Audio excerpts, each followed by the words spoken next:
Guys आज की इस वीडियो के अंदर Realme 8 से रिलेटेड जितने भी इश्यूज मैंने फेस करे हैं और इसका कंप्लीट रिव्यू आज की इस वीडियो के अंदर देने वाला हूं। मेरा नाम है दीपेश शर्मा, आप देख रहे हैं डीएस के टेक। चलिए शुरू करते हैं। गाइस इसके अंदर आपको ये है Realme 8 और Realme 8 के अंदर आप देख सकते हैं कि सुपर एमोलेड स्क्रीन देखने को मिलती है। ये तो बहुत अच्छी बात है कि सुपर एमोलेड स्क्रीन देखने को मिलती है, मगर इसके अंदर सिर्फ 60 हर्ट्ज का पैनल आपको देखने को मिलता है। जैसे कि आप देख सकते हैं यहाँ पे सिर्फ 60 हर्ट्ज का पैनल ही आपको यहाँ पे देखने को मिल सकता है, मगर ये सुपर एमोलेड स्क्रीन है तो चलो ये एक बहुत अच्छी बात है इस मोबाइल के अंदर। जैसा कि आप देख सकते हैं गाइस इसके अंदर जो सबसे बड़ी प्रॉब्लम उसको देखने को लगी है कि इसके अंदर ना नोटिफिकेशन लाइट नहीं है। अगर किसी का मैसेज आता है तो यहाँ पर नोटिफिकेशन लाइट नहीं जलेगी और जब मोबाइल चार्ज होगा तो आपको भी उसका नहीं पता चलेगा कि मोबाइल चार्ज हो रहा नहीं हो रहा। इस मोबाइल के अंदर आपको मोनो स्पीकर देखने को मिलता है। जी हाँ, इसके अंदर आपको स्टीरियो स्पीकर देखने को नहीं मिलता है। जैसे कि आप देख सकते हैं स्टीरियो स्पीकर नहीं है और ये मोबाइल करीब 1 घंटे में 0 से 100% कुछ हो 0 से 100% ये 1 घंटे में हो जाता है। जैसा कि आप देख सकते हैं इसकी चार्जिंग की स्पीड काफ़ी अच्छी है। तो ये 30 वॉट का आपको इसके अंदर चार्ज देखने को मिलता है। आप जैसे ही फ़ोन को ऑन करेंगे या फिर फ़ोन को सिंपली अपने आस पास लाएंगे तो ये अपने आप ही अनलॉक हो जाता है। जैसे कि आप देख सकते हैं, जैसे ही देखिए मैंने इसको ऑफ करा और यहाँ रखा, जैसे ही मैं इसको फेस के सामने लाया हूँ तो जैसा कि आप देख सकते हैं कि इसको अगर मैं अपने फेस के पास लाता हूँ तो ये अपने आप ही अनलॉक हो जाता है।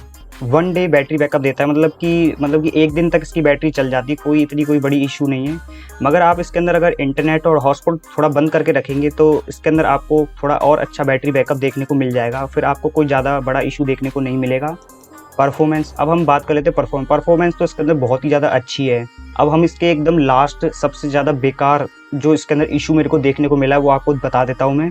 जैसे कि मैंने इस मोबाइल को ऑन करा और इसके अंदर जो कैमरा है, कैमरे की जो पिक्चर की जो क्वालिटी है वो काफ़ी अच्छी है। मैं आपको पिक्चर्स यहाँ पे दिखा दूंगा। यहाँ पे आप देख सकते हैं अपनी स्क्रीन के ऊपर मैं कुछ पिक्चर्स यहाँ पे लगा दूंगा क्लिक करके। तो कैमरे की क्वालिटी सही है, मैं अच्छी भी नहीं कह सकता, मगर जो वीडियो के अंदर जो स्टेबिलिटी है वो थोड़ी बेकार है। जैसे कि आप देख सकते हैं मैं इसको हल्का सा शेक कर रहा हूँ तो ये बहुत ही ज़्यादा शेक हो रहा है। ये इसके अंदर पता नहीं क्यों इतनी बड़ी प्रॉब्लम देखने को मिल रही है। मैं इसको हल्का सा शेक कर रहा हूँ, ये पता नहीं क्यों इतना ज़्यादा शेक क्यों हो रहा है। मैं आपको एक वीडियो इसी वीडियो के ऊपर लगा दूंगा जिससे आप देख सकते हैं कि ये हल्का सा शेक करने पे क्यों इतना शेक हो रहा है। ये बहुत बड़ी प्रॉब्लम है। अगर आपने इस मोबाइल को बाय कर लिया है तो आपको ये बहुत बड़ी प्रॉब्लम का सामना करना पड़ सकता है।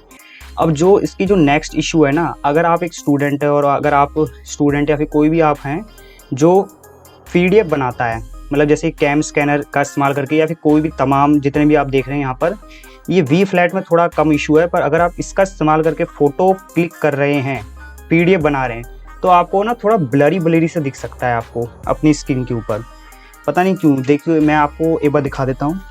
जैसा कि आप देख सकते हैं मैंने अपनी स्क्रीन रिकॉर्डिंग चला ली है, वो स्क्रीन रिकॉर्डिंग साइड में चलती रहेगी। मैं इसलिए इसको थोड़ा सा यहाँ पे साइड में ले लेता हूँ। ये देखिए अब मैं गया जैसे एडोब स्कैन के अंदर और इसको मैं जैसी ना पिक्चर को क्लिक कर रहा हूँ, 1 मिनट हो जाए जस्ट सेकेंड। ये देखिए ये थोड़ा सा ब्लरी सा हो रहा है, पता नहीं क्यों ऐसा ब्लरी हो रहा है, जैसे कि पता नहीं रेडिश। अब जैसे मैं अपना हाथ यहाँ पे फेरूंगा तो देखिए कुछ रेड सा कुछ टेक्सचर यहाँ पे आ रहा है। फोटो क्लिक कर रहे हैं तो कुछ ब्लर सा हो रहा है। जैसे मैं आपको एक फोटो क्लिक करके दिखा देता हूँ। जैसा कि गाइस आप देख सकते हैं कुछ यहाँ पर ना ब्लरी सा कुछ हो रहा है। यहाँ पे देखिए यहाँ पे कुछ अजीब सा टेक्सचर है। ये देखिए ब्लर हो रहा है। 64 मेगापिक्सल के अंदर इस तरह का प्रॉब्लम आ रहा है तो ये बहुत बुरी बात है इस मोबाइल के अंदर।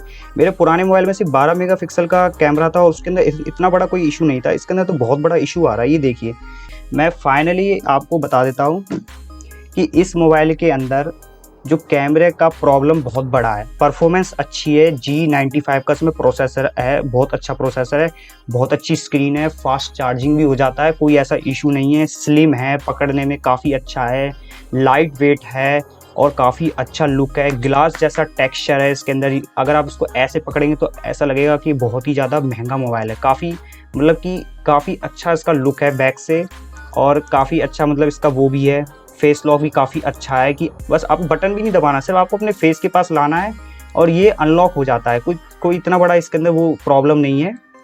तो जैसा कि आप देख सकते हैं कि जो फ्रंट का कैमरा है वो भी थोड़ा कि रियल फोटो नहीं लाता, थोड़ा सा ऐसा लगता है ब्यूटीफाई कर रखा हो। अगर मैं इसको ब्यूटीफाई को ऑफ भी कर दूं तो पिक्चर्स वैसी की वैसी ही देखने को मिलती है, कुछ ज़्यादा कोई बड़ा इसके अंदर वो देखने को नहीं मिलता। फोटोज प्रॉब्लम है इस मोबाइल के अंदर, कैमरा के लिए बहुत बड़ा प्रॉब्लम है Realme 8 के अंदर। मैं आपको बता रहा हूँ Realme 8 में बहुत बड़ा प्रॉब्लम है। Realme 8 Pro में थोड़ा सा स्टेबिलिटी वीडियो बनाते समय थोड़ा सा शेक करने पे होता है, पर इसमें तो बहुत ही ज़्यादा हो रहा है। कैमरा अगर आप कैमरा से कोई रिलेटेड आपका काम है तो मैं आपको रिकमेंडेड करूँगा कि आप इस मोबाइल को मत लीजिए।